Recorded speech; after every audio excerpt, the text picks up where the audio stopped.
Good morning and welcome to another session of LCTV News. I'm Danny Vittori, and this week, the arts were celebrated, boats were back in the water, and more. On the Lynn Lowdown, we sat down with Brian Therian, Executive Director of the Boys and Girls Club, to discuss summer and future events.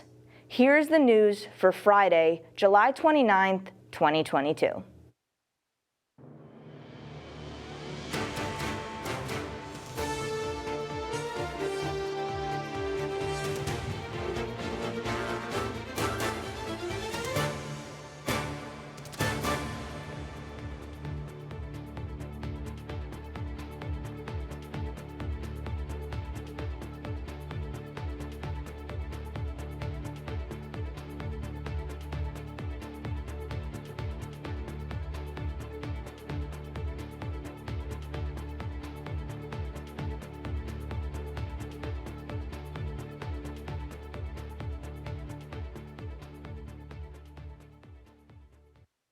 July is Disability Pride Month, but the Lynn Disability Network Group is looking to make the city better for disabled people year-round. Back in April, they held their first annual Autism Acceptance Day, which many city officials attended. According to coordinator Luis Dominique, quote, "We created the network group after we realized there are a lack of programs for our children with disabilities, lack of education and understanding around neurodiversity, physical disability, and mental health diagnoses," end quote. Their main goal is to create more opportunities for disabled people in Lynn.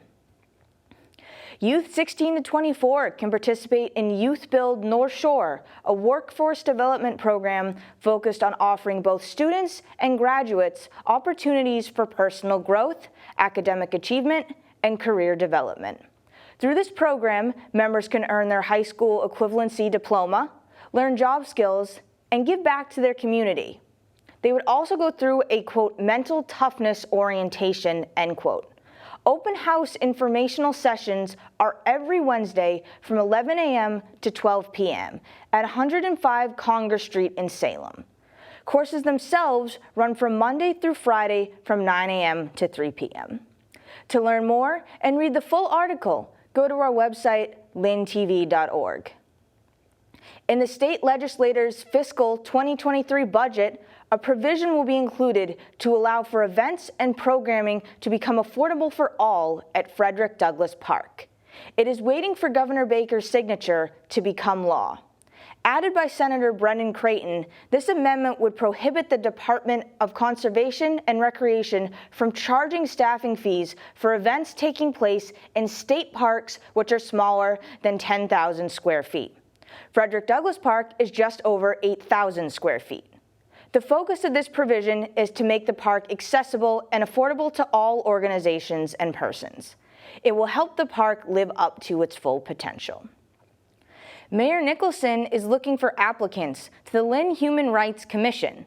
The goal of this commission is to achieve mutual respect and understanding between groups and individuals. Through educational programs, collaboration, and resolving problems through negotiation, the goal is to eliminate unlawful discrimination and improve the quality of public discourse. Those with knowledge or experience in human rights, civil rights, community organizing, education, law enforcement, law, and journalism are encouraged to apply. The commission meets monthly and applications are due by September 30th. On Friday, members of the Lynn City and State Delegation held a press conference at the MBTA station in Central Square. This was to provide information and an update on the announcement that the station will be closing for at least 3 years for renovations. Here is a clip. Good afternoon, everybody. My name is Brendan Creighton. I'm the state senator for the 3rd Essex District, representing the communities of Lynn, Lynnfield, Marblehead, Nahant, Saugus, and Swampscott. We're here today to discuss the planned closure of the Lynn commuter rail station. We, as the Lynn legislative delegation, including Representative Pete Capano, Representative Dan Cahill, along with Mayor Nicholson, the Lynn City Council, represented here by Councilor Brian Field, and Congressman Moulton's office, stand united in opposition to any unnecessary service cuts for our community. We stand united in the belief that safety must be the #1 priority always. But we also stand united in the belief that we can run a safe system and treat riders with the respect that they deserve. On July 12th, the MBTA issued a press release that the Lynn Commuter Rail Station will be closing on July 25th, that is this upcoming Monday, to address safety concerns, in addition for future construction and design work for our new station, as well as a new commuter rail garage. We requested a meeting on site to review the safety concerns, and this past Wednesday, all of us joined the general manager, his leadership team, and other team employees to take a tour of the station. To watch the full press conference, head to our website, lyntv.org. The first Summer Arts Festival took place over the weekend on Saturday. Those in attendance could take the free trolley to any of the 3 locations hosting activities. At Goldfish Pond, vendors were selling handmade items, as well as face painting, and various performances were happening. Lynn Arts had artists scattered around Central Square, painting the scene around them. Bentwater Brewing Company also had vendors selling unique items. Here is more from the event.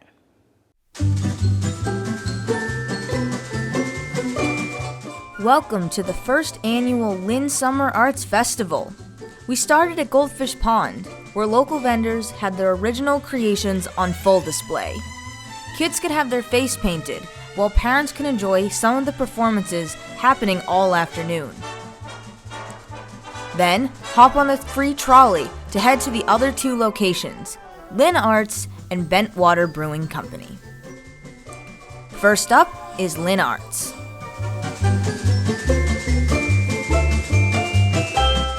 Hi, my name is Annette Sykes, and I am one of the plein air painters here at Gala. This is the last day of our plein air festival that Gala has been holding. I am set up here right next to the Lynn Arts building, and I'm going to be painting the scene in front of me in oil paints, and I have a couple of other Gala members that are scattered throughout the downtown area. Let's head to our third and final location, the Bentwater Brewing Company.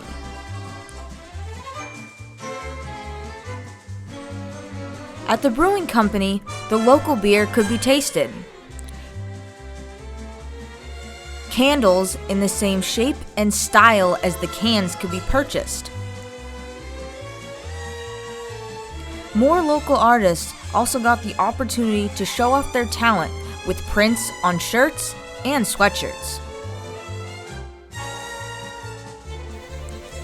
End your adventure back at Goldfish Pond. The collaboration of many organizations and city council members made this event possible. From local art to jewelry to dream catchers, this event can become a summer tradition.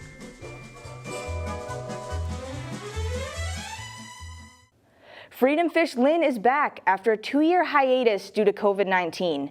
Veterans were once again able to gather for a fishing derby and lunch at the Blossom Street Extension dock. The event is held to celebrate the sacrifice and bravery of veterans in Lynn and the surrounding communities. Here is more from that event.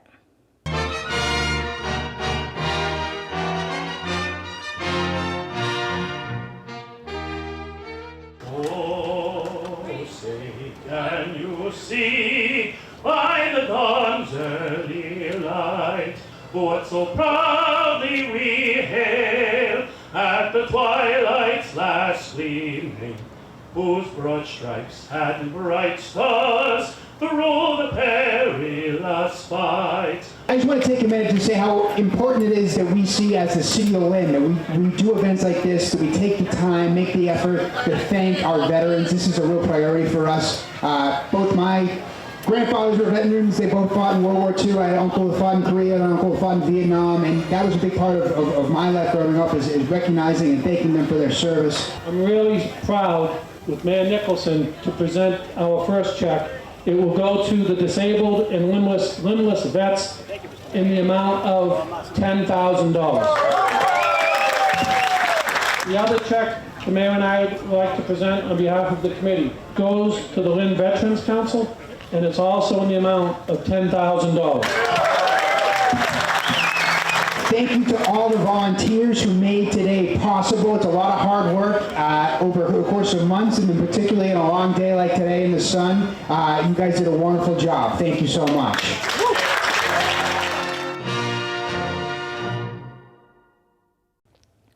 Red Rock Park is hosting a Summer of You workout series, Sundays at 10 a.m. through July and August. Each week is a different workout and is free for anyone to join. This past Sunday, LCTV was on the scene to cover the workout.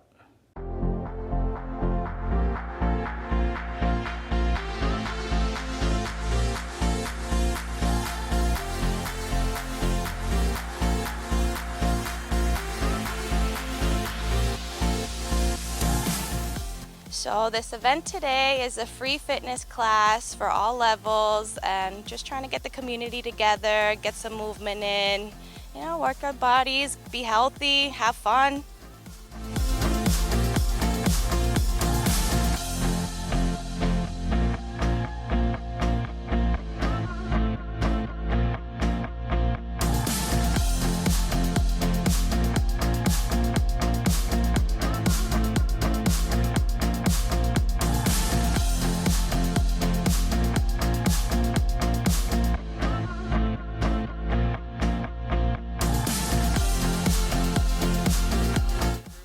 So we are from Lift Fitness in Peabody.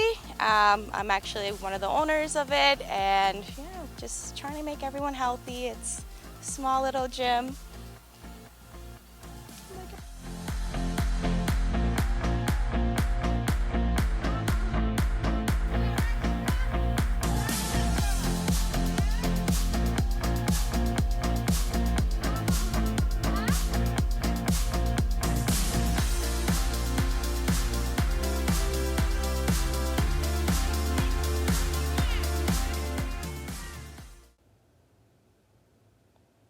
This year marks 32 years since the Americans with Disabilities Act was passed. In celebration, the Lynn Disabilities Network and Caring Heart Special Rights Group held a meet and greet outside City Hall on Tuesday. Here's more from that event.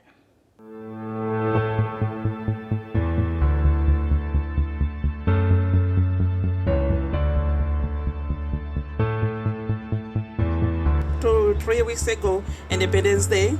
Today's Independence Day for person with disability. I just wanted to welcome you here to the grounds of City Hall for this important occasion to mark the 32nd anniversary of the American Disabilities Act. Particularly want to thank Louise Dominique and the entire team, the Lynn Disability Network, for organizing this, for helping us mark this important occasion. Well, we're hoping to have more parents involved, more people in the community involved. Everyone to be treated as the same, whether they're autistic or have other types of disabilities. We want everybody to be acknowledged as one instead of individuals. An important part of inclusivity is recognizing folks with disabilities and doing our part to help them be able to participate and offer all that we know they have to offer to our neighborhoods, to our community, to our city. Events or sports, or even just something for kids with all types of disabilities, adults with all types of disabilities, to be able to participate and not have to go to like Lexington, Arlington, and outside of our community, just bring it here. Yes, we came from far, but we have a far to go. Together, we can do it. Together, we can go do more. Fight the heat this summer by visiting one of 4 splash pads located throughout the city. The splash pads are open from 8 a.m. to 8 p.m. and are located at Flax Pond Park, Kiley Park, Neptune Boulevard Park, and Barry Park. Here is more. The City of Lynn's splash pads are now open daily from 8 a.m. to 8 p.m. There are 4 splash pads located throughout the city at Flax Pond Park in Ward 1 on Chestnut Street, Kiley Park in Ward 3 on Sanderson Ave, Neptune Boulevard Park next to Lynn Tech in Ward 6, and Barry Park on Waterford Street in Ward 7. Now for the sports update.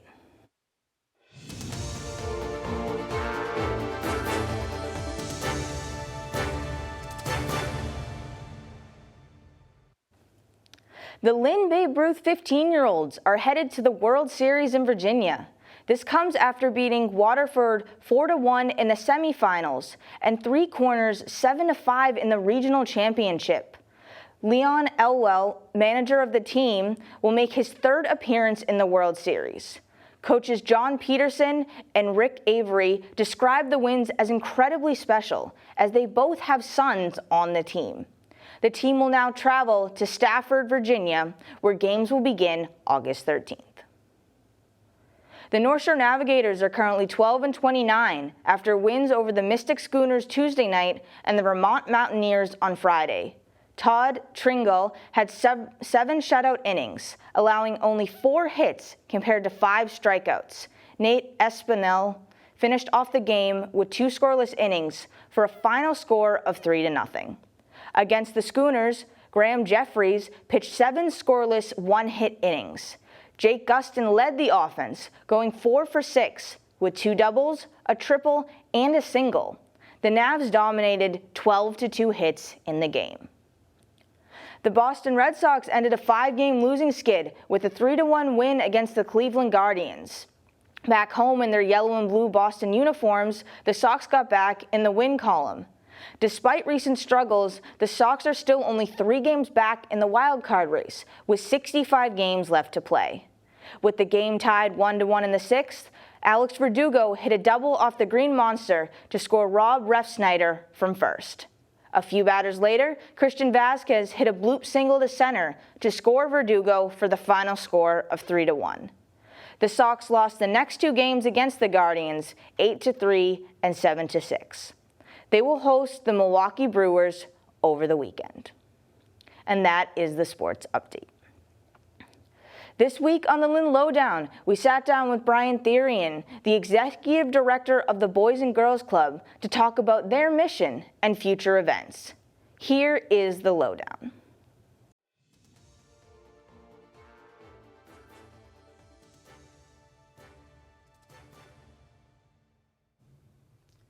Good morning and welcome back to another edition of the Lynn Lowdown. I'm Danny Vittori, the news director here at LLC, and I am joined today on the show by Brian Therian, the executive director of the Boys and Girls Club of Lynn. Thank you for joining us. Thank you so much for having me. Of course. So, I guess could you give us a little bit of history on the Boys and Girls Club and then like what your mission is? Okay. Would you say? So I'll start off with our mission is to inspire and enable all young people, especially those who need us the most, to be productive, responsible, and caring citizens. And that's what we put on the agenda for every staff meeting and every board meeting to remind us how important our role is within the city and the family and the children. What's unique about the Boys and Girls Club of Lynn is that we were the first 25 clubs throughout the country. And now there's over 4,000 Boys and Girls Clubs. And a lot of the Boys and Girls Clubs throughout the country follow the boilerplate of the Boys and Girls Club of Lynn to make sure that they hit on part of a lot of our pillars, the importance of education, career development, friendship, and building positive memories. So that's something very special that the board of directors and the staff at the Boys and Girls Club of Lynn have, is that tradition. And when we meet other clubs, it's something that we really put a lot of pride and effort into. That's awesome, especially that's a great thing to have, that you're one of the first 25 and really helped inspire other ones. And I have to ask, you're the executive director, so what's involved with your role? Like, how did you get involved with the club? So I began back in 1995 with the Friendly House, that was back in Worcester, and then I went to the Boys and Girls Club in Long Island called Grenville Baker Boys and Girls Club. I was the athletic director there, and then I moved up to Haverhill and became the CEO there for 12 years. Had a lot of great experiences as well as a lot of accomplishments with the board and through the community. and then I moved down into the Lynn area for the last 4 years. And one of the things that I try to bring is that the Boys and Girls Club culture back, making sure that every kid who comes to the club is excited to be there, that they're learning, that they're building memories and friendship. Right now we have 25 active board members that I'm very excited about. We began with 4 or 5 and we were able to build that up to 25.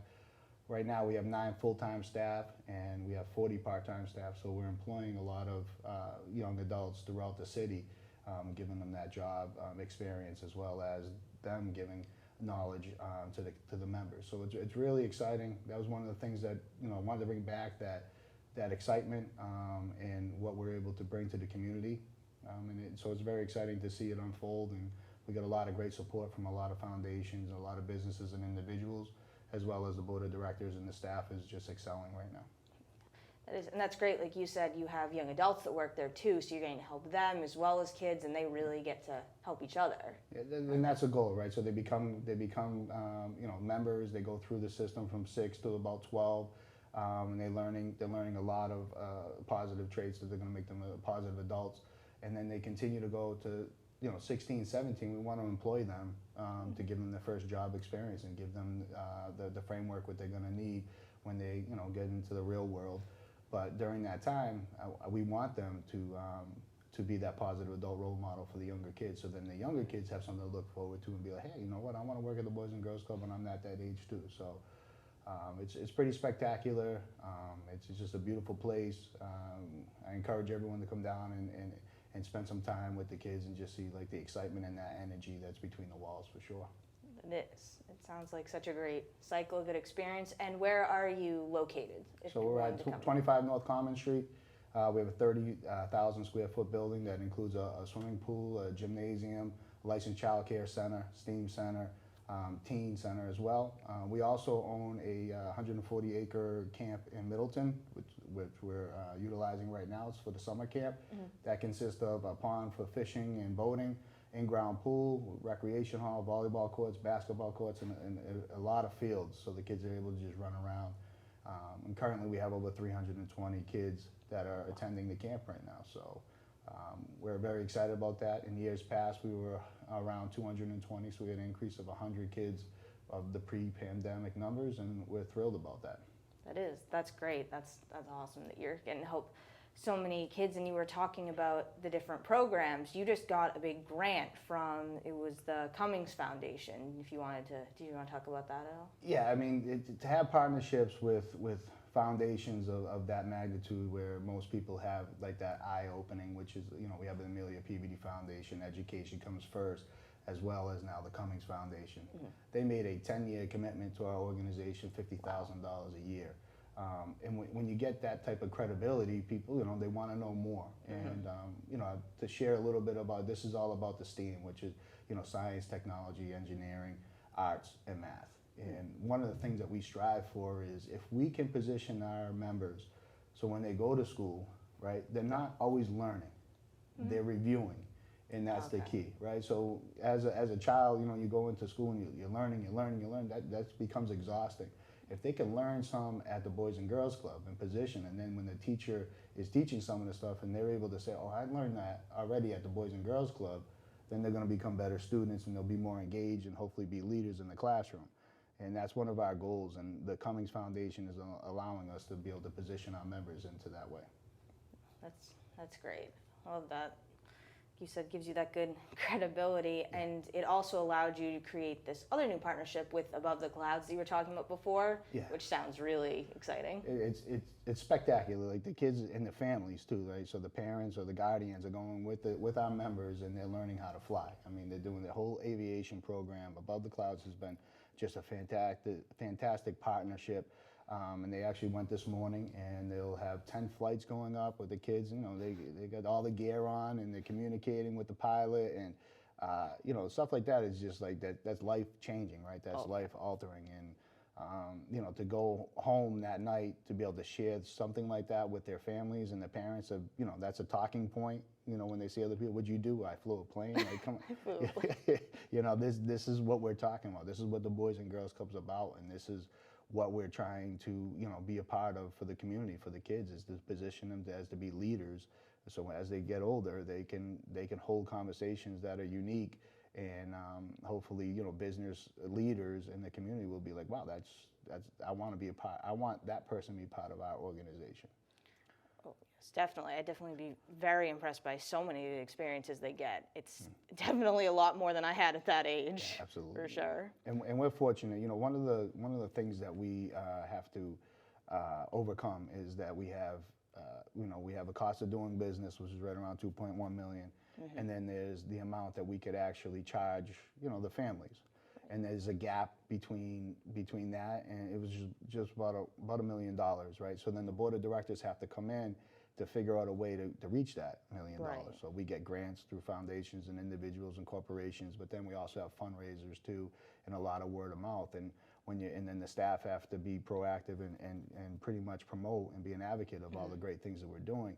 So every year, even though we have the budget of 2.1, but we still have to raise that $1 million. And then we can do these types of programs. So there's a lot of behind the scenes. We don't want the kids to ever feel that stress. Right. We want the kids to come in every day and get excited about what we're offering. But there's a lot of work behind the scenes that a lot of great people are doing to make sure that our kids have all the great experiences that they are. Mm-hmm. And it is, like you said, it's definitely good for people to know about some of that behind the scenes stuff, so they see just how impressive this program is that you're building. Yeah, absolutely. And we have these times of open houses and parent orientations where a lot of our families are feeling welcome, they're comfortable, and that's why we're seeing the growth in the numbers and the membership to almost doubling what they were pre-pandemic, is because I think that the community is understanding where we're positioning and what we want to accomplish and the exciting roles that we have, and as long as the families know that their child is safe, right, number one, yes. They're making friends, they're building memories, but more importantly, they're learning. And if we can accomplish all of that into an 8-hour day, then we had a great week, we had a great day, and that's what I always tell the staff, like, hey, what are we going to do in the next 8 hours that's going to make this impactful? And we put goals up on the board and we try to accomplish them. That's awesome. And you were mentioning open houses and things, so how would you become a member or get involved with a club if you wanted to? So, obviously anyone who lives in Lynn between the ages of 6 to 18 can be a member, but even outside of Lynn, you're more than welcome to come in. During the summertime, we have some surrounding areas that attend the camp, because it is in Middleton. But please, you got the website. You can call up for the Boys and Girls Club, and please, have your child come in. I mean, there's so many opportunities, especially in early September is when we have the open enrollment for the after-school program. You still can come, obviously, to the camp. You can call up and spend a week or two. But if you're looking for an after-school care, please, come down, take a visit, take a tour of the organization, see our staff, and see the wonderful things we can offer.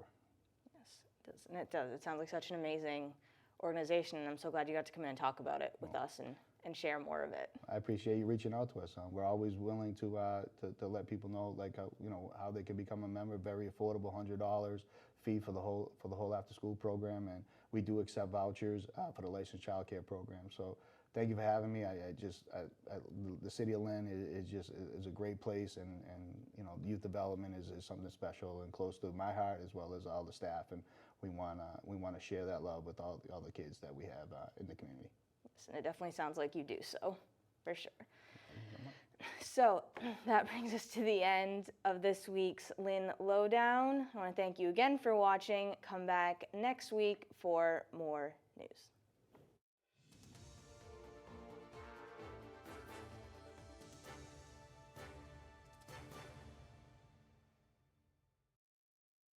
Now for the community calendar.